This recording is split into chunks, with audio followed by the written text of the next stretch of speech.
The Great Wall of China is one of the most famous structures ever built by human civilization.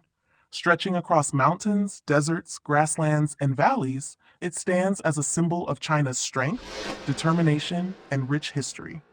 Millions of tourists visit it every year, and it is often called one of the greatest engineering achievements in human history.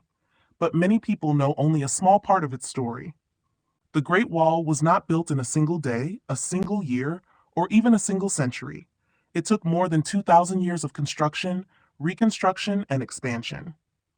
Different dynasties contributed to it, each adding new sections to protect their lands from invasion. Ancient China before the wall.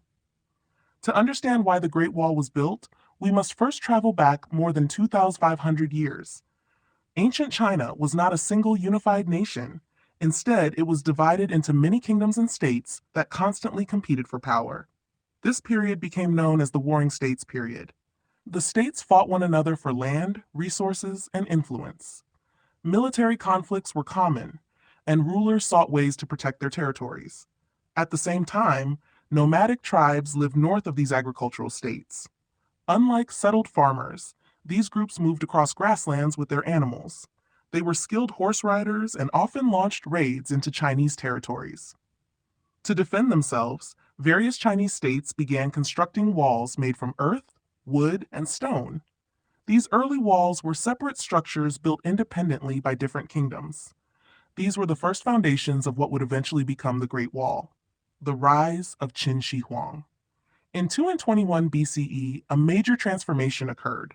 A powerful ruler named Qin Shi Huang conquered rival states and unified China for the first time.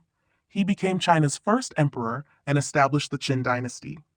After unification, Qin Shi Huang faced a serious challenge from northern nomadic groups, especially the Xiongnu. To strengthen defenses, he ordered existing walls built by former states to be connected and expanded. This was one of the earliest large-scale wall-building projects in Chinese history. Thousands of workers, soldiers, prisoners, and laborers were mobilized. They transported materials across difficult terrain and constructed long defensive barriers. Unlike the stone walls tourists see today, most Qin walls were built using compacted earth. Workers placed layers of soil between wooden frames and compressed them until they became extremely hard. Construction conditions were brutal. Workers faced harsh weather, dangerous landscapes, hunger, exhaustion, and disease. Historical accounts suggest that many died during construction. Because of these hardships, legends later emerged describing the wall as one of history's most difficult building projects.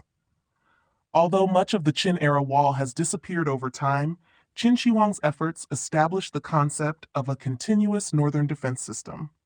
The Han Dynasty expands the wall. After the fall of the Qin Dynasty, the Han Dynasty rose to power. The Han rulers understood the importance of defending northern borders and protecting trade routes. One of the most important developments during this period was the growth of the Silk Road. The Silk Road connected China with Central Asia, the Middle East, and Europe. Merchants transported silk, spices, precious metals, and other valuable goods. Protecting these routes became essential. The Han Dynasty expanded existing walls farther west into desert regions.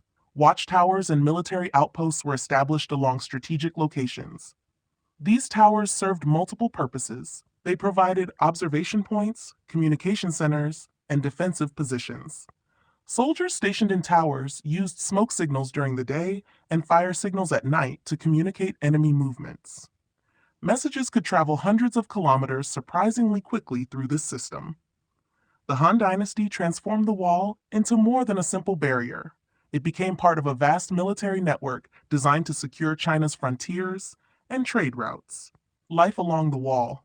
Life on the Great Wall was far from easy. Thousands of soldiers spent years stationed in remote regions. Many lived in isolated forts and towers far from their families. Conditions were often harsh. In northern China, winters could be extremely cold, while summers could be intensely hot.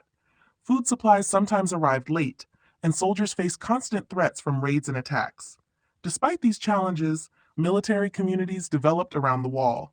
Farms, villages, and supply stations supported garrisons.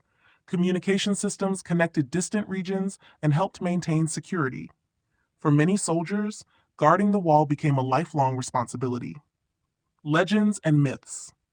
The Great Wall inspired numerous legends. One of the most famous stories is the tale of Meng Jiangnu. According to legend, her husband was forced to work on the wall and died during construction. After searching for him, she reached the wall and learned of his death. Her grief was so intense that she cried for days.